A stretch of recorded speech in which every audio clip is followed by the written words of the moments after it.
మామ 3-4 రోజుల నుంచి కవితక్క పంచాయతీ రాష్ట్రం అంతా చూస్తుంది. కవితక్క పరిస్థితి ఏంది కదా అని చెప్పి చూస్తే బీఆర్ఎస్ ప్రభుత్వం అధికారంలోకి వచ్చిన కాడి నుంచి కవితక్క మీద బాగా అయితే కుట్రలు అయితే జరిగినాయట.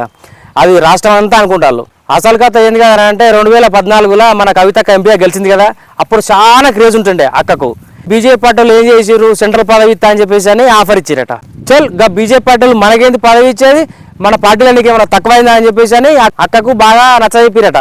తర్వాత మళ్ళీ ఏమైంది, ఎంపీగా కవితక్క ఓడిపోయింది కదా, ఓడిపోయాక అక్కకు అర్థమైందట సొంత పార్టీ వాళ్ళు నా మీద కుట్ర చేసిరు అని చెప్పేసి అక్కకు బాగా అర్థమైపోయిందట. ఎంపీగా ఓడిపోయారని చెప్పేసి అక్క బాధపడుకుంటా కూర్చుంటే నాకు ఎమ్మెల్యే టికెట్ కావాలని చెప్పేసి అని మాట్లాడితే లేదు లేదు నువ్వు ఎమ్మెల్సీ తీసుకో అని చెప్పేసి అని నచ్చజెప్పి ఎమ్మెల్సీగా వేసి అయిపోయింది. ఎమ్మెల్యే టికెట్ ఎగ్గొట్టిరు. దాని తర్వాత ఏమైంది, తెలంగాణ జాగృతి నుంచి డైవర్ట్ చేసి లిక్కర్ స్కామ్ లో ఇరికిచ్చి బెయిల్ కూడా లేట్ అయ్యేటట్టు వేసిర్రు. తర్వాత ఏమైంది మామ, సొంత పార్టీ వాళ్ళే కవితక్కను ట్రోల్ చేసుడు మోపోయిందట మొత్తం మీద.